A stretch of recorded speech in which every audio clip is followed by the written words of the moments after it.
This week, I am speaking with Toni Frana, Career Services Manager for Flexjobs, and we're going to discuss the freelance job market. This is a follow-up to episode 274, where I discussed with Mike McNatt how he navigates the contract job market to stay employed in the technology sector in his 70s. Cue the music. Welcome to the Repurpose Your Career podcast, brought to you by Career Pivot. This podcast is where those of us in the second half of life come together to discuss how to repurpose our careers for the 21st century. Come listen to career experts give you proven strategies. Listen to people like you tell their stories on how they repurpose their careers. And finally, get your questions answered. Your host, Mark Miller, has made 6 career pivots over the last 30 years. He understands this is not about jumping out of the frying pan into a fire, but rather to create a plan where you make clear, actionable steps or pivots to a better future career. Are you ready to repurpose your career? Welcome to episode 281 of the Repurpose Your Career podcast. My name is Mark Miller, and I'll be your host every Monday for a discussion on what it's like to repurpose your career. This week, I'm speaking with Toni Frana, Career Services Manager for Flexjobs, and we are going to discuss the freelance job market. This is a follow-up to episode 274, where I discussed with Mike McNatt how he navigated the contract job market to stay employed in the technology sector in his 70s. I'm currently running my annual survey, and I would be honored if you would take a moment, take this short survey about Career Pivot and the Repurpose Your Career podcast. You can find a link in the show notes at careerpivot.com/episode-281 or in the description in the podcast app you are using. I've already received significant feedback, and the Mike McNatt episode has been mentioned many times. The feedback accelerated the publication of this week's episode. Flexjobs recently published a blog post titled Hottest Freelance Job Opportunities for Remote Work. Toni and I discuss how to navigate the freelance job market and specifically do this in the second half of life. However, before we get to the episode, let's have a word from our sponsor, Career Pivot. The Career Pivot membership community is a group of people from all over the U.S. and Canada with diverse backgrounds. This is a community where everyone is there to help everyone else figure out what they want to do in the second half of life and then make it happen. Many have made changes that they did not know existed or was possible when they came to the community. They learned from each other and broadened their horizons on what was really possible. Let's hear what Debbie had to say about being part of the community. I think the main things I'm getting out of the community are accountability and support. Just getting on every week and talking with people from the What's Next group and seeing the same people every week, watching everyone else's progress kind of motivates me to do more, and also feeling like, yeah, there are other people out there that are watching, and just motivates me to keep moving on my journey. And I also paired up with an accountability partner, and we have calls every other week. And so we've been looking over each other's resumes and just talking about, what we plan to do, what we're enjoying, what we're not enjoying. So I think just having somebody there to bounce ideas around with is really helpful. And also, I think as I've gone through this journey with the people in the What's Next group, we're getting to know each other. I feel like I'm getting great feedback from everybody because they can see things that I can't see. It's also nice to have people who are cheering you on, and they're going to cheer you on through your successes, and they're going to help you through your failures, and you're going to learn from other people's experiences. I'm recruiting new members. If you are interested in learning more, please go to careerpivot.com/community. Now on to my discussion with Toni Frana. Welcome to the Repurpose Your Career podcast. I have the real joy of having Toni Frana, who is from Flexjobs, and she is the career services manager. And we're going to talk about the remote freelance job landscape. Welcome to the podcast. Thanks for having me, Mark. I'm really excited to be chatting with you today. Flexjobs came out last month, I guess in June, with your report on the freelance job market. And many of my listeners go, freelance job market? There is such a thing? Tell me about, when you talk about the freelance job market, what the heck are you talking about? So freelance work really is, it's not a typically, it's not 9 to 5 in the office, a 40-hour work week. Now, you might find freelance work that has that number of hours a week and can be done during the 9 to 5 traditional, office week. But a freelance job is something that is more project-based or something that is intended to be short-term, and it may evolve into future projects or other opportunities. So it is not an employee position, rather more like a contract or an as-needed, as project-based type of situation. There are these kinds of jobs listed on Flexjobs. Yeah. So who hires for these kinds of jobs? Who actually pays you? Yes. So there's a couple of different ways that this can go. You can be hired by an actual company who we've seen as of late, some companies looking to hire maybe more freelance folks instead of traditional employees. So you might be hired and paid by an actual company. There are also staffing agencies that will hire for organizations, and that's probably the most common. Staffing agencies that post and source candidates for jobs that are meant to be done for a company on a freelance or short-term basis. And in those instances, typically you'll be paid by the staffing agency, but there's always exceptions to rules along those lines. It is these staffing companies, and you list in this article a bunch of different staffing agencies. Yeah. And does Flexjobs have relationships with these folks? So when Flexjobs posts a job on our site, it is researched and vetted so that we know when we give it to job seekers, people who are looking for these opportunities, that it is a legitimate opportunity and it is not a scam. And so we have vetted these organizations. We have vetted the posts or the jobs that they post. And so in that sense, yes, we have a relationship with them. And over the years, Flexjobs has been around since 2007. We have employers who are able to post to our site as well, and have jobs listed that way. So yes, the relationship has been established through the research and the vetting process that we've gone through to bring these positions, to make them available to people who are looking for, in particular, flexible and remote work, especially post-pandemic. How should I work with these staffing agencies? Like I'm looking here at Robert Half International and K-Force and Lee Heck Harrison, and of course Kelly has been around forever. Yeah, they sure have. How should I work with these staffing agencies? Yeah, I think anytime that you're in a job search, it's important to leverage the power of networking. And so what I would do, and my recommendation for our clients, is to start with a platform like LinkedIn and see if you can identify through obviously go to Robert Half International's company page on LinkedIn and see first if you have any connections. It doesn't have to be the person who has posted the job or who is hiring for a particular freelance role, of course. It can be somebody else that you're connected to in some way.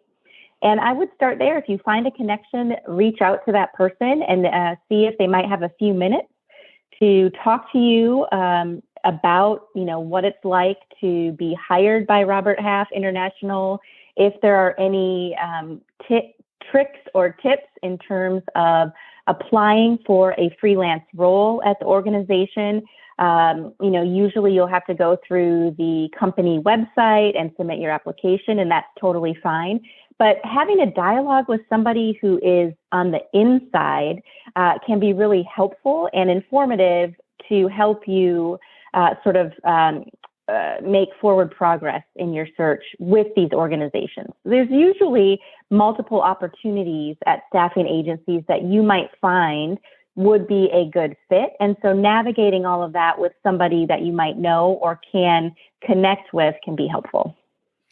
Yeah, one of the things I have found is if you can develop a good relationship with these contract recruiters, they get paid very differently than an in-house recruiter. They get a cut of your hourly rate. And so therefore, they want to get you in. And one little trick I have found is if you find a recruiter that's been really good to you, and even if you don't get the job, but they keep on putting you in place, send a $3 to $5 Starbucks gift card to them. Oh, yeah. Enough for one cup of coffee. Sure. And you can do that electronically. Will someone remember because you bought them a cup of coffee? The answer is heck yes. Yes. Especially, I think, with the volume of candidates they probably work with, finding something like that to stand out can make a huge difference. I love that idea. Yeah. And I love Starbucks, so I'd like a cup of coffee. That's great. Well, it's not like sending them $20. Just send them enough one latte with all the specials in it. So anyway. That's right. That's right. I was just looking. I can have some, not necessarily a script, but when you reach out to somebody via message, what can you say to them? And really finding the right recruiter, is important if you can. We talked a little bit about start with any common connection you might have who works at the organization. And then if you can find a recruiter or the specific recruiter, you could send them a message on LinkedIn after you apply as well. Yeah, I want you to go back to podcast episode 274 when I interviewed Mike McNatt. In there, he's got a really good article he references on how to find contract recruiters on LinkedIn. Oh, great. There was a one career coach who wrote a really good kind of recipe on how to go through LinkedIn step by step to find specifically contract recruiters. When you go to work for one of these contract recruiters, or one of these, when you go to work for one of these staffing agencies, are you a W-2 employee? Are you what are you? I think that depends too. A lot of times you are likely a 1099 for freelance work. And one of the main differences there is when you are doing a freelance job, it is a 1099 opportunity or role because the employer, can't dictate some of the things about what they can when you are an employee. For example, the hours that you work. Freelance work tends to be much more flexible than a typical 40-hour-a-week job. So in a freelance position, no matter how many hours a week it is, typically you have the flexibility to work when it works for you. Now, if you are client-facing and have some meetings that you are doing, obviously you'll have to come to a common agreement on when you want to do those meetings. But you are then 1099 and essentially self-employed. So you will, kind of take care of your own taxes and all of those types of legalities that are around that, and you'll have to report all of those things on your taxes, especially if you're American working in the U.S. You'll want to make note of some of those differences as well.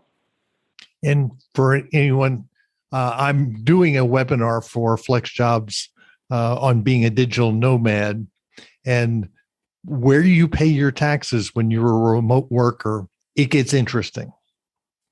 Yes, it does. And we're happy to have you sharing that information with our audience, because it is important. And I think, I think one thing that people might not realize when you do a freelance or a contract role is, it's almost like you have your own business and you are the business, and you have to take care of all of the things that businesses have to take care of. And so it's important to be organized and to have a really good understanding of all that's required when you accept a freelance contract role that might not be W-2. It, in fact, is a 1099 role.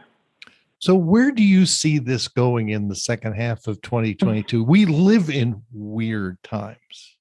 Indeed, we do. And I hate to, make too many predictions, because I feel like since 2020, there's been moments when it seemed like I felt like, oh, I've seen it all. It's not going to get worse, or it's not going to get any different than this. And in fact, we've had to continue to pivot, since the pandemic started.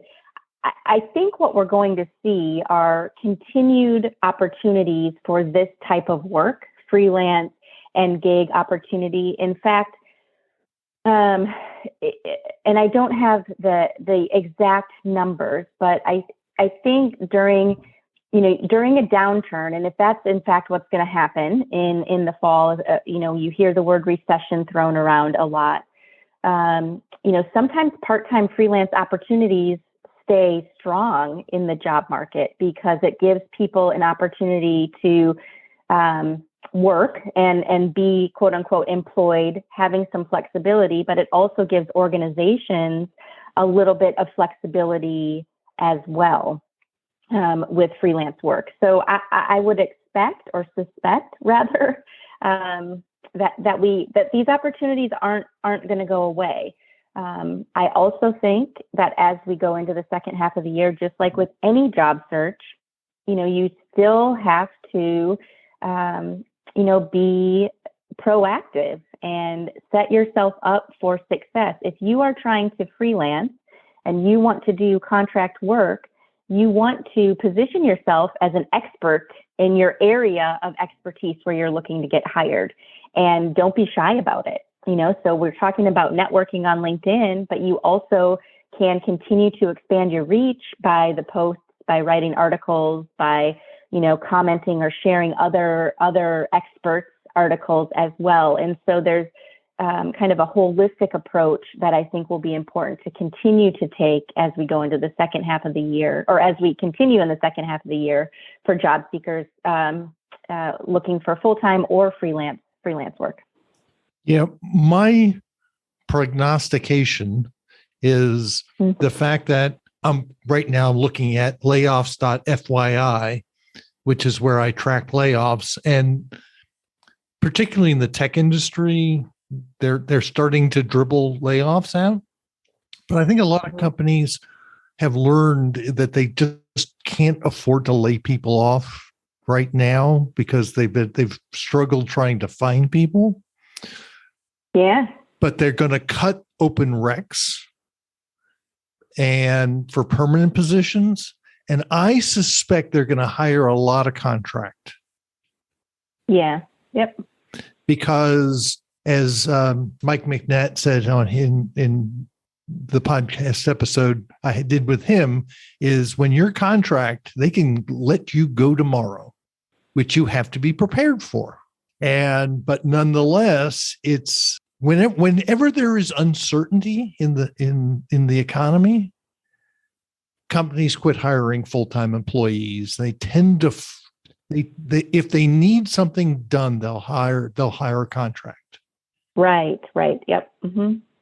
because I've done this with a couple of clients where they've gone in and interviewed, the hiring manager hems and haws, and then we'll go back to them and say, hey, let me come in for 3 months. Let me do this fixed amount of work at this rate.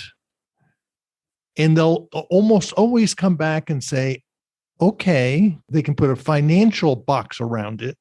Yes. And they know for a finite period of time, and then they can reevaluate. And no, it's not a full-time position. You're probably not going to get benefits, but I like to say it's dating to get a job. Sure. Yeah, that's a good way to look at it. I mean, that really is, what it is. When people are looking at contract jobs, do you find as you work with the clientele, there is a mindset shift they have to make? Who makes a successful freelancer? Right. Well, that's a great question because as I mentioned before, you really become a business owner when you start freelancing. And so somebody that is considering doing this type of work, contract work, you need to be, as I mentioned, organized. You need to know about the ins and outs of taxes. You might actually have to send the person who is paying you, either the staffing agency or the organization, an invoice for time worked. So you'll be keeping track of your time and your billable time or billable hours, however the contract is set up. And you might have to provide that information to the organization. You'll have to have a really good, time management strategy, because this is work that you will have to do and produce without, anybody really micromanaging or checking in with you all of the time. So when you consider this, if you're somebody that's, gone to an office for, 10 or 15 years and you had, a task list that was pretty much determined for you, that might require somewhat of a mindset shift, because you'll have a lot more, in a sense, freedom with how your work day or your time working on this project, is managed. And so you want to be prepared for that. I also think, going, in terms of switching from an employee to somebody who's a freelancer, there is a difference there. And so if you are considering it, you might have some feelings of, I don't know, maybe like trepidation or uncertainty, like, what is this going to be like? I've been an employed person from an organization for the better part of my career, and now I want to try something new. And that something new includes, project work that might not last very long. And so I think being able to focus on strengths, those areas in your career where you have excelled and that you have a lot to offer in an organization can kind of help you with that mindset shift, because the reality is you're going to take that excellence into your next role, even if it's a freelance role or a contract role, if it's different than a traditional employee role. So that shift can kind of happen organically, but I do think it requires a little bit of mindfulness when you're making it. Yeah, what this reminds me of is I listened to a podcast, Allworth Financial's Money Matters. Mm-hmm. Two guys out of Sacramento, California, do a radio show, call-in show. And they had a woman who called in, said she was 62 and her last day on the job will be September 1st. And she's getting a big severance. And she's going, well, I'm just going to retire. And they said, don't start your Social Security. And she said, why? She says, because you may go back to work. Mm-hmm. We have seen so many people who, quote, retire, and then suddenly they go, no, opportunities pop up. Mm-hmm. Mm-hmm. And suddenly, once you get out and you get a little de-stressed, and suddenly you'll start looking at freelance work. Mm-hmm. And suddenly, and of course, if you turn on Social Security to or before your full retirement age, and then you start working it and make too much money, then it just gets complicated. Yeah, yeah. And so what a lot of people don't realize is this whole freelance, particularly as you get older, is the flexibility. Sometimes takes a mindset shift, which sometimes after you've been given a nice severance and said, please leave, Right. after a while, you suddenly go, okay. Because that's what's happened to me. Your mind is much clearer. Yeah, I think you make a really great point. And we on our coaching team at Flexjobs have a lot of clients who are sort of going into the second act or the second stage of their life, or they did retire, and then I like how you said, once you get a little bit de-stressed, you kind of have a different sight picture on working, right? And it seems like, there's a shift that can happen too, where it's like, well, I do still want to work. It might just not look like it used to look. It might not look like 40, 50, 60, 70 hours a week, but there are things that I can contribute to an organization, and there is value that I can provide not that I can, that is there, but also that I want to provide. And we do see these, as we're talking, that's why we're having this podcast today. There are freelance opportunities that are out there that are a really good fit for people who maybe thought they were retired or maybe semi-retired or, took a step back when the pandemic started. All of those things, there are these opportunities there. And so I like, kind of how you've illustrated this for the listeners in terms of, kind of when you de-stress, you might make a different decision or you might feel differently once you kind of are able to sit back and decompress. And then let's have a plan if you do decide you want to kind of dip your toes back into working and what that might look like. And the freelance space might be a perfect fit.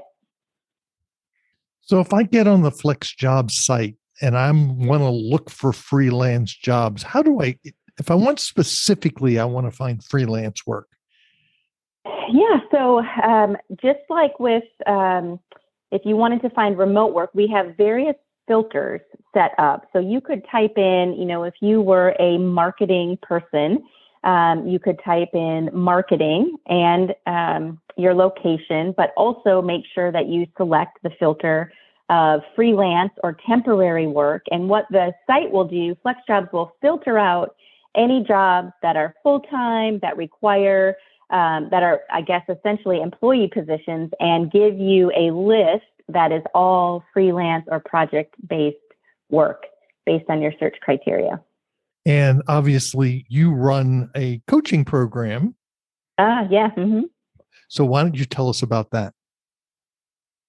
Well, our coaching services include we have career coaching sessions where you can talk to a coach and really sort of, have somebody to bounce ideas off of in terms of what you might want to do next in your career, or maybe you were laid off and you need to work and you haven't done a resume in, 10 or 15 years. We can help you update your resume as well.